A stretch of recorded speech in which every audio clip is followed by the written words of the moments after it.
Good day, fellow deal makers. We got 7 minutes on the clock, and today we're going to talk about investment banking. What the heck is it, and why should you pay attention to it? Mr. Trevor, welcome to the show. Why don't you kick us off? What is investment banking? Really appreciate it, Josh.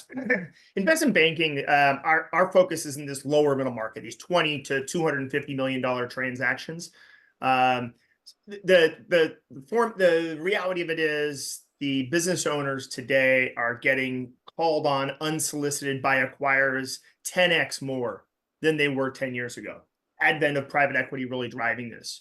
So the opportunity to sell our businesses as business owners has exceptionally increased. The challenge is I'm getting tons of calls. So you really need, one of the things the advisors can, this investment banker can do is that as they're really advising you in the sale of your business, is who do I talk to? Who do I not talk to? And then what do I talk with them about? And that's what I really wanted to talk about today is what is that huge mistake that business owners are making that's massively impacting their value? And it's really this, it's following along with the acquirer, right? Because that acquirer calls and they says, hey, tell me all about your historical financials. Let's talk about your revenue and your EBITDA, right? Your earnings. And they dive all into that. And that is the context for the conversation, which unfortunately is this sort of path down, right? It's just, hey, what's your industry standard multiple? That's your valuation. And then I'm going to keep going down from there as I criticize you all about your historical financials.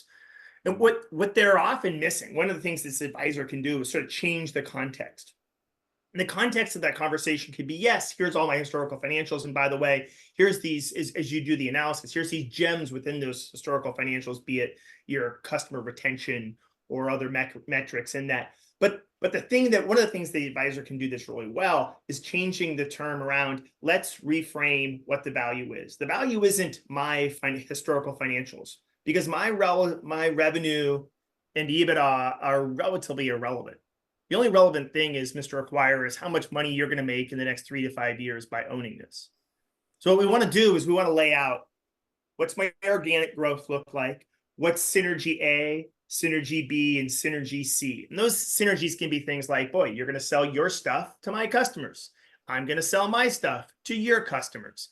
And what we want to do is delve into this a little bit. Often these conversations are had at the surface level. We call it PowerPoint level, right? The surface conversation.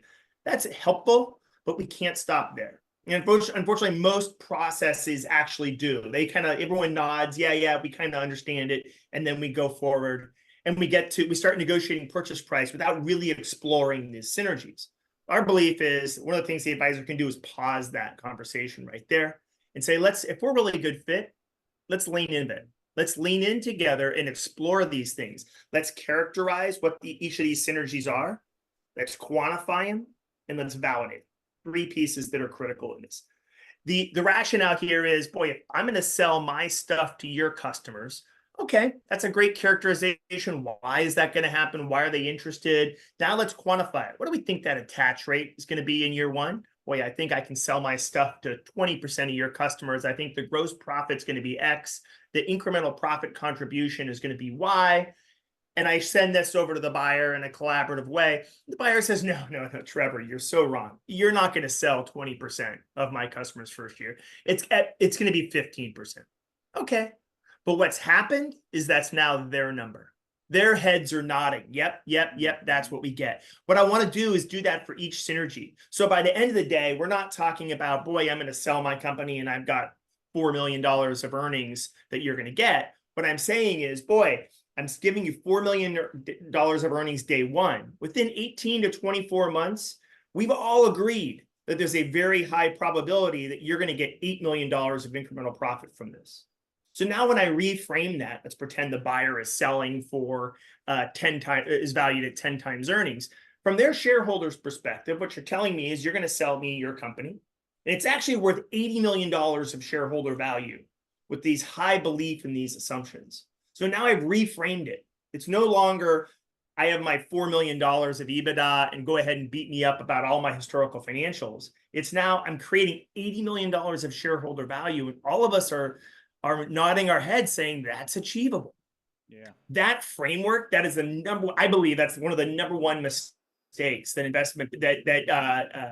business owners are making in that conversation. And it's a great opportunity for that investment banker to add value. Because the only reason we hire investment bankers is to increase price, increase probability, decrease risk. And this thing that we just talked about, that is one of the number one ways that an advisor can increase value. And unfortunately, it's really not very common in our industry. It's so common to do exactly what you think you would do, which is we all kind of high level conceptually do, and then we never dive into it. You want to dive in before the LOI. Usually this kind of conversation is done what we call post LOI, or after the price is set, in due diligence. Mm-hmm. Boy, figuring out the full value proposition after we set the price doesn't make a lot of sense. So as business owners, we're getting this call. It's Monday afternoon, and someone in Microsoft's calling us. Oh my golly, Microsoft wants to buy me. Yeah, I tell them my financial information. First thing I do, start talking to them about what does it look like on Monday morning together. And then as you go through that process, that's where the advisor can really step in, help you drive the hell out of that and maximize that valuation. And guess what? It sounds manipulative. It sounds like the buyer's being taken advantage of. They love it. If you do it in a partner-like way, in an honest, thoughtful way, it creates a stronger relationship, helps them understand what they're really getting. They feel more confident about it. And the other neat thing about it, it sets us up for a good 3 to 5 year relationship together. And that's the difference between a synergistic partnership versus just a financial acquisition where they're buying, chopping, increasing, margin. So it's a really good tactic right there, and I love that. So for a business owner out there who might be getting phone calls and they want to engage with an investment banker, have a conversation with you, where's a good place for them to connect with you and do a deal? Yeah, if you'd like to learn more, our website's great, objectiveibv.com. Ton of content in there, industry-centric content, former business owners talking about it, a lot of strategy content there as well.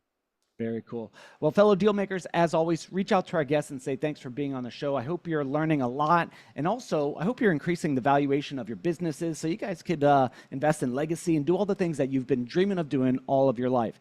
As always, reach out to our guests and say thanks for being on the show. Find a way to do a deal with them. And if you have a deal that you'd like to talk about here on the show, head on over to thedealscout.com, fill out a quick form. Till then, we'll talk to you on the next episode.